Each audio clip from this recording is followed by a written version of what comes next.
তো আসসালামু আলাইকুম। আজকে বানাচ্ছি স্মুথলি। এর মধ্যে দিয়ে দিব 2 চামচ দই। 2 চামচ দই দেওয়ার পরে দিয়ে দিব প্রোটিন পাউডার।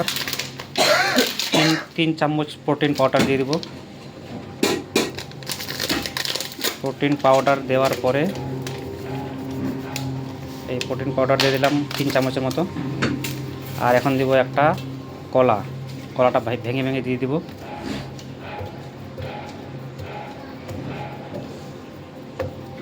ভেঙে দিয়ে দেবো। তারপর দিয়ে দেবো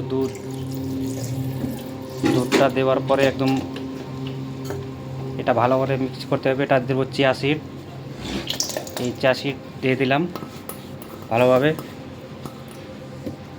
আর এখানে আরেকটা জিনিস দেওয়া যেত, ব্লুবেরি, ওটা শেষ হয়ে গেছিলো, তার জন্য আমি দিইনি। এখন মিক্স করে দেবো ভালোভাবে, একদম স্মুথলি করবো। এই যে আমার মিক্সি হয়ে গেল। এখন আমি ঢেলে দেব কাপের মধ্যে। এই দেখুন একদম স্মুথলি হয়ে গেল, একদম পাতল করে একদম স্মুথলি গড়া।